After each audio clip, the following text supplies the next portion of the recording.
Second essential element of the state is territory. Like the people or population, the state requires the definite territory. Every state should require definite territory. That means each and every state should require definite territory, which requires definite borders, which contains the definite border. If India as example, if you take India as example, the north side we have the Himalayas, southern side we have Indian Ocean, eastern side we have Bay of Bengal, western side Arabian Sea. There are fixed territory, definite territory. That means for the state, each and every state should require definite territory. Okay, which contains different forms. That means land forms and also water forms. Understood? The country which contains land forms, water forms, and also what about, that above the sea, that means above the sea, above the land, what is there? That was the open land. Sky, in our generally we called sky. Space. This is also included in the territory. That means the territory which contains landforms such as mountains, rivers, forests, they undercomes landforms. And water forms, that waters are inland waters and outside waters. Inland waters automatically included in the country and outside water also included in the country. That was also considered as part of the country. For example, if you take India, inland there are so many rivers from Kashmir to Kanyakumari. They automatically included in the Indian territory. Whereas outside of the India, we have Arabian Sea and also Indian Ocean, Bay of Bengal. Eastern side Bay of Bengal, southern side Indian Ocean, and also western side Arabian Sea. In that, up to 12 nautical miles, the India has the power. That means water forms inside water, inland water, and outside the water up to 12 nautical miles in the sea water. We have the sovereign power. So this is also included in the territory. Landforms are automatically included. Geographical territory means what? Geographical space, geographical area, which includes landforms and also water forms. Up to 12 nautical miles, we have the power, sovereign power.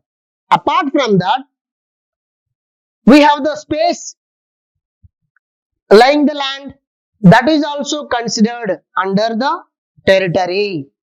So that's under comes territory. Territory means land forms, water forms, and also open space. That means space. That is also included in the territory. They togetherly considered as territory. Here, the territory size in ancient time, they are very small in nature. They also considered as the state at ancient Greek period. Whereas in modern time, if you observe Russia, very huge area in the world, and also India, Canada, America, USA, Australia, they are the very huge area countries. Area wise, they are very prominent, very huge countries in the world. They are also considered as the state. Besides the huge area countries, small countries like Nauru, Monaco, Vatican City, their size is very less. Their physical size is very less. So they are also considered as the state. Here, what is the point? Ancient time, all the states are very small in size. That's why there is no problem at all. Like people, there is no fixed limitation. There is no limitation. Territory wise, there is no limitation. Whether they are small or whether they are large. Both are considered as the state. Understood? That's why in modern time, some are the huge area countries, large countries, some are very small countries. They both are considered as the state. Here, for example, the people, the state having the people, right? They should settle definite territory. The people who are settled in definite territory, that is only state. The people are there, they are roaming around the world. They did not settle in geographical area. They are nomadic tribes. The tribes who are not settled in single definite territory. How they are considered as a state? Not at all. Because the people should settle in definite territory. Then only they are considered as a state. For example, before 1948, the Jews, they are, that Israel, the Israel people are called as Jews. They formulated Israel in the year 1948. Before the 1948, the Jews roam around the world. What is the point here? If the people are not settled in single definite territory, they are not considered as state. If they settled in definite territory, then only they considered as state, like Israel. Before the 1948, there is no Israel. In the year 1948, they settled in definite territory. That's why it is considered as a state. Israel considered as a state. So, nomadic tribes are not considered as a state. Nomadic tribes are the tribes who are travel around the globe. They did not settle anywhere. That is the problem actually. That's why the state required definite territory. Here the territory size is very huge, very small. What type of territory is required? Territory is required or quality territory is required. Like the population, here the quantity is not important. What is the important? Quality is the important. The land which is fertile, the land which is rich in soil, the land which is rich in resources, that type of land is very essential for the development of state. So that's why the size of the state, the size of the location is not important. What is important? The quality of the land is important. The quality of the land is important here. So that's why if you observe, if the country which is located in the fixed area, for example, somewhere, if you take Britain, if you observe the globe, if you observe the world map, the British, the Britain, England country location is very peculiar. That's why any country unable to attack on England. England attack on more countries. That means here, the country which is in good location or best location, that is also very important.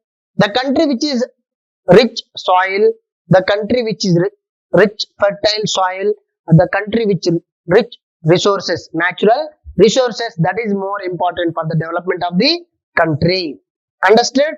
That's why if you take any example, if we have one acre which is very fertile land, we can cultivate more and more crops. That is useful. For example, another side, we have 10 acres of land. We are unable to cultivate the land. Is it useful? There is no useful at all, because the size of the land is not important here. The quality of the land is important for the development of the state. So, this is the second essential element of the state. I thought it's very clear. So, government is the third essential element of the state. You know that government is considered as the heart and soul of the state. It's very essential for the state, because without the government, the state cannot do anything, because the state can express his will and wish through the government organ, government element. That means it is the one platform to express the state opinion, will and wish. So that's why without this, the state cannot do anything. So because the state is invisible, whereas the government is visible thing. On behalf of the state, the government can do all those things. The wishes, the objectives of the state fulfilled by whom? Government only. That's why government is considered as the heart and soul of the state. It's very essential. So for example, people are there, territory also there, but they are not organized under one common government. People are there, they are not nomadic tribes, they settled in a single place, but they are not organized under single government. Then how the people became united? It's impossible. That's why for making unity and integrity among the people, the government is essential. So that's why for promoting the state objectives, government is very essential. That's why it is considered the heart and soul of the state. Understood? So here government consists three organs. How many organs are there? There are three organs of government. What are they? Legislative organ, executive organ, judicial organ. Legislature.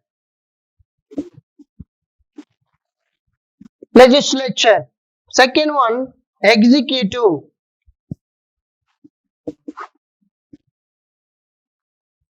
Third one, judiciary. Legislature, executive, judiciary. They are organs of government. Government having three organs: legislative organ, executive organ, judiciary. Legislative organ is lawmaker. Lawmaker. It was the lawmaker. It was the formulated law. Legislative body formulates law. That's why it was the law-making body. Okay? It legislates law. And whereas the executive, the laws which are already made by the legislature implemented by whom? Executive. Law executor or law implementator.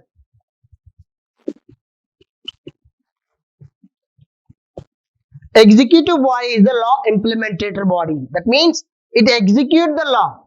It executes the law which already prepared by the legislative body. The laws are prepared by the legislature which are implemented by whom? Executive.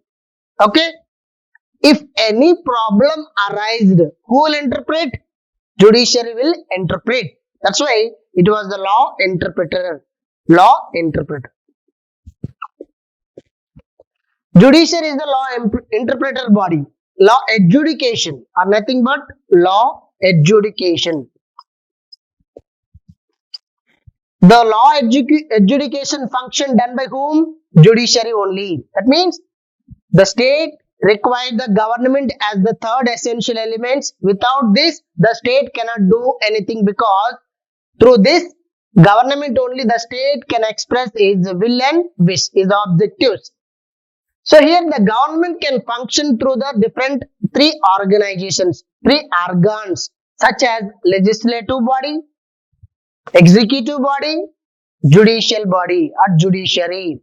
Here legislative body made laws, it is the law making body, and executive that implemented and judiciary that adjudicated, that means law interpret. Okay, so clear, they are the three organs of the government. So if you observe the organs of the government, they are the same in any of the country, any nature of the country, whether they are parliamentary form of government, presidential form of government, whether they are unitary government, federal government, the same three organs are existed. That's why here, if you observe the different types of government, it's based on the nature of the government. There are different formulations, different types. If you know very well, the parliamentary form of government, very prominent one, parliamentary form of government. presidential form of government, presidential form of government, at the same time unitary government, federal government, federal government. There are so many: monarchy government, aristocracy government, oligarchy government. There are different governments based on the philosophers, political philosophers. They classified governments in different manner. We will discuss in further classes. They four are very prominent classification of the government, modern form of government. So here, parliamentary form of government. The government which is formulated by the parliament is called as parliamentary form of government. For example, Britain, India, we adopted parliamentary form of government both the national level as state level. Presidential form of government. The government which is formulated by presidents, not by the parliament. The government which is formulated by president himself. There is no relation between the legislature and executive here. The executive is separate from the legislature in presidential form of government. Best example, America. You know that American president is responsible to form the government. Whoever the interested, they may included in the government. The president interest is very essential. There is no any qualifications for the member of the government in America. If you, for example, Joe Biden interested on me, I am also included in American government. Understand? So that's whereas in parliamentary form of government, if I want to member in the government, I should member in the Parliament of India. That's why there is a limitation in parliamentary form of government. The member of parliament, the member of government should be a member of parliament. Whereas in presidential form of government, there is no such a condition. The president himself formulated the government. That's why that is presidential form of government. Unitary government. Unitary government means the government which is one can rule throughout the country. So, for example, only one central government existed. There is no state governments. That country is called as unitary form of government. That country is unitary country. Whereas in federal form of government, the federal form of government is nothing but the government which is having two levels or more levels of the governments. Three or more levels government. For example, union level, state level, local level. So that is federal form of government. That means powers are divided among the governments in federal form. Whereas powers are centralized. Powers are centralized at unitary form of government. Clear? So that's why the best example of unitary form of government is Britain. In the Britain, the state governments are not enjoyed such a independent powers. They depended on union government. Whereas in America, whereas in India, the state government also enjoyed some independent powers. That's why we adopted federal form of government. America is also considered as a federal government. The best example of federal form of government is America. The best example of unitary form of government is Britain. The best example of presidential form of government is America. The best example of parliamentary form of government is Parliament. What about England, India? So here also government is a very essential element of the state. The governments which are very excited to develop the country, that is very essential to the state. If the governments are not responsible to the people, they are not interested to the development of the state, development of the people, they are unable to safeguard the people and their property and their lives, that type of government is not essential for the state. If that government is existed or not, nothing will happen. If the government is having capable to develop the state, having capable to safeguard from external aggression or internal disturbances, that government is very powerful, very strong government. That is very essential for the development of the state. Okay, whatever the type of government here, the government which is capable, the government which is having safeguarding, which is safeguarding people's property, people's life, That type of government is essential for the development of state. Clear? Finally, the very important and powerful essential element of the state is sovereignty. Let us try to understand sovereignty. The fourth essential element is the sovereignty. It is a very powerful, and also without this, no state can exist. That means it is the life of the state. It is life of the state. Sovereignty is considered as life of the state. Without the state, without the sovereignty, no state is existed. We cannot imagine without the sovereignty.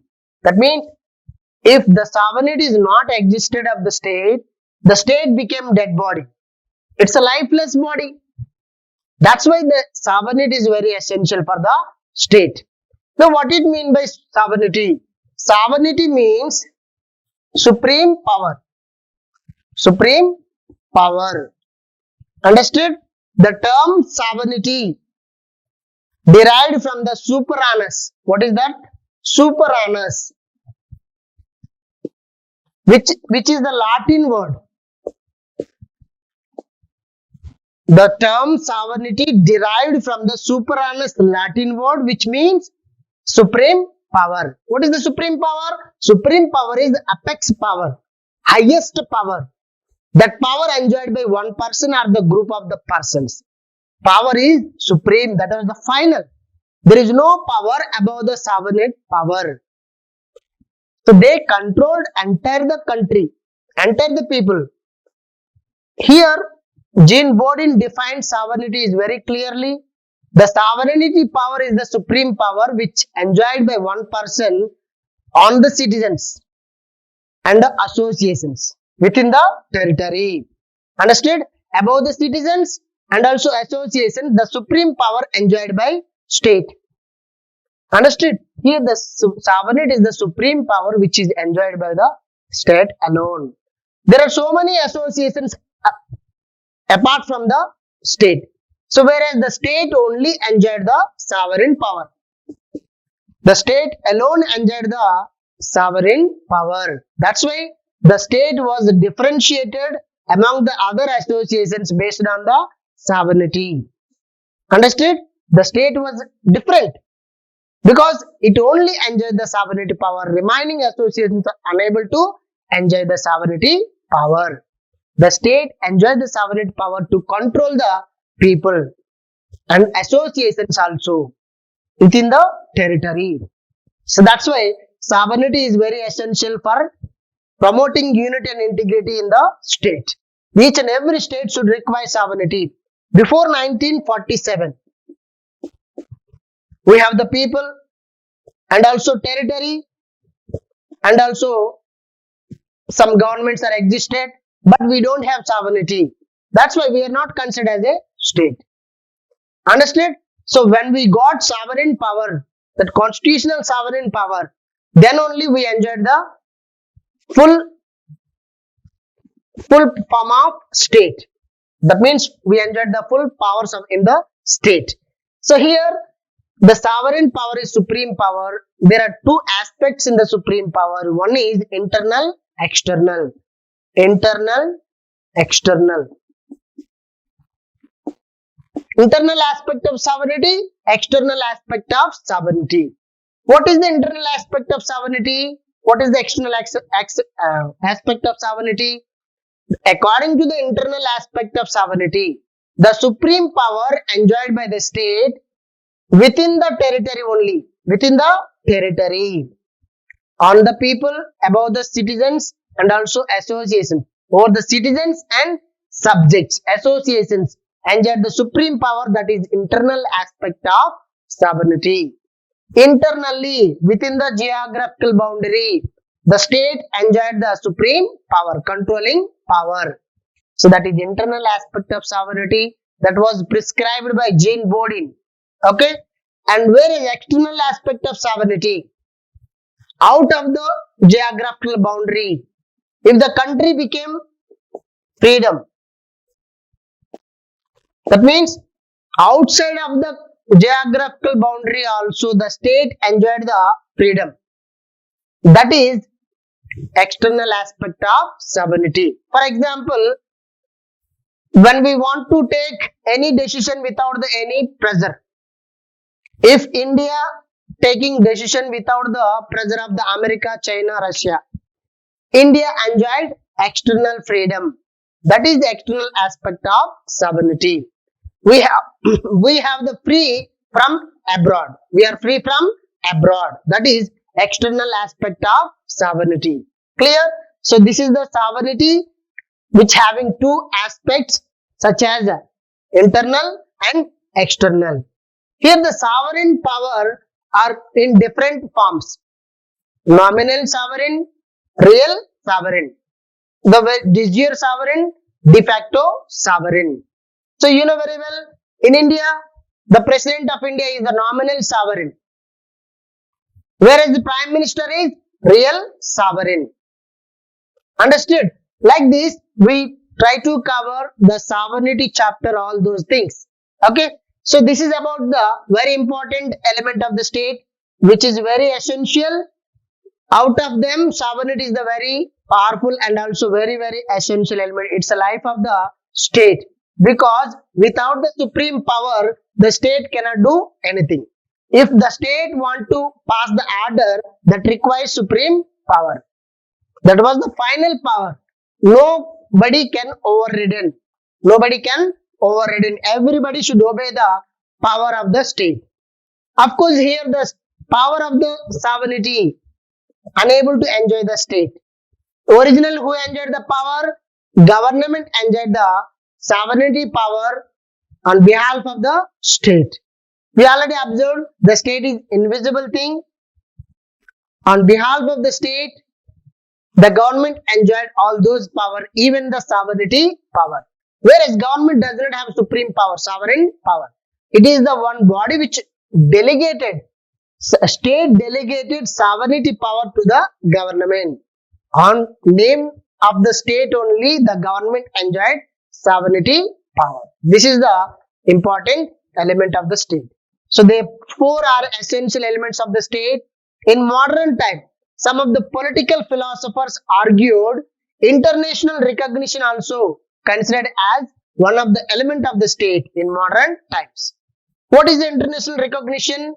International recognition is the recognition by another state to one state. That means one state by another state. If for example India is one state, the India should recognize by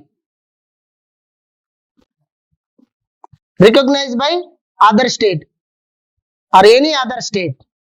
That is international recognition. If any new country formulated, originated, that should require recognition of other states. Or nothing but international organization like UNO. UNO recognition also considered as international recognition. If any country take membership in the UNO, that's automatically reflect the recognition of the international society. Automatically recognize the other states. That is why here for getting the benefits from abroad or other country, every country should require recognition by the other country. If they accepted for our existence, then only we are existed. Clear? That's why international recognition also considered as one of the element of the state. For this, modern political philosophers argued international recognition also very essential. International recognition means what? Recognition by other country or recognition by UNO. So that is also considered as international recognition. They are the essential elements of the state. What are the essential elements? People, territory, government, sovereignty. Okay. In this we covered 2 marks as well as 5 marks, 10 marks also. If they asked for 10 marks, how they asked? Define the state and mention the essential elements of the state. Explain the essential elements of the state. At the time you have to mention all those essential elements up to the international recognition. If they asked for 5 marks, 1, you concentrated on any 2 of them. They clearly mentioned, explain any 2 essential elements of the state. At the time you have to concentrate any 2 of them. Okay, for 2 marks point of view, What is mean by sovereignty? And what is mean by government? What are the organs of government? Okay, so this type of questions we expected already. They are previous one also. Okay, so I thought it's very clear. Thank you.